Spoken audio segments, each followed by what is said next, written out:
আওয়ামী লীগ একটা ভালো এবং বলতে চাইলে অনেকটা আমাদের দেশের জন্য ভালো ছিল।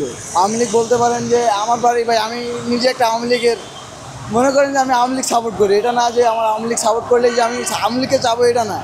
আওয়ামী লীগ অনেক উন্নয়ন করছে ভাই। আমাদের যেমন মেট্রো এটা করছে, এটা মেট্রো করতো, পদ্মা সেতু করছে ভাই। পদ্মা সেতু কিন্তু কখনোই করার চিন্তা ভাবনা কেউ করে নাই, ঠিক আছে না? অত অনেকটাই উন্নয়ন করছে আমাদের বাংলাদেশে। এখন আমার দ্বারা মনে হইতেছে যদি আওয়ামী লীগ না থাকে ভাই, নির্বাচন আমার পক্ষে সুবিধা মনে হইতেছে না। আর যেহেতু যদিও হয়, তবে আওয়ামী লীগকে যদি নির্বাচনে কোনোভাবে আবেদন করতে দেওয়া হয় তাহলে ভালো হবে। এখন শেখ হাসিনা অনেকটা উন্নয়ন করছে আমাদের দেশে ভাই, এটা যেটা বলতে হবে, অনেকটাই উন্নয়ন করছে। আমার দ্বারা শেখ হাসিনাকে আবার দেশে ফিরে আনা এটা উচিত।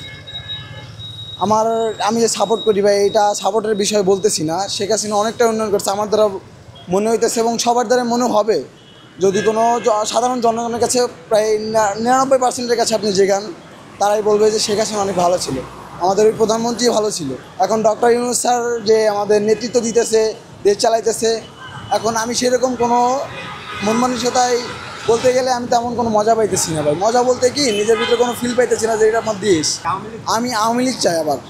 Awami League is coming back বলতে পারেন বাংলাদেশে। আবার যদি আওয়ামী লীগ আসে অনেক ভালো হবে। আওয়ামী লীগ অবশ্যই আবার ব্যাক করবে ভাই, সেটা 5 বছর হোক আর 10 বছর হোক, আবার ব্যাক করবেই। আওয়ামী লীগ ভালো ছিল ভাই, আমার দ্বারা আওয়ামী লীগ ভালো ছিল। কী করতে পারে এটা তো অনেক ভয়ঙ্কর হবে ভাই, যেটা যেমন করতেছে। আমাদের আমাদের প্রধানমন্ত্রী যদি আবার গণনেত্রী শেখ হাসিনা যদি আবার আসে বাংলাদেশে, অনেকটা ভয়ঙ্কর, আওয়ামী লীগ অনেকটা ভয়ঙ্কর হয়ে দাঁড়াবে, অনেকটা ভয়ঙ্কর হয়ে দাঁড়াবে। যে যেমনভাবে তাকে তাড়িয়ে দেওয়া হয়েছে, আমি বলতে চাচ্ছি না, তারপরও যারা তাকে যেমনভাবেই তাকে দেশ থেকে তাড়াইছে, ঠিক তাদেরকেও তেমনভাবেই দেশ থেকে তাড়ানো উচিত। কারণ শেখ হাসিনা এমন কোনো অপরাধ করে না, শুধু বলছিল যে যারা কোঠা তারা স্বৈরাচার, এটা স্বৈরাচার বলতেই পারে।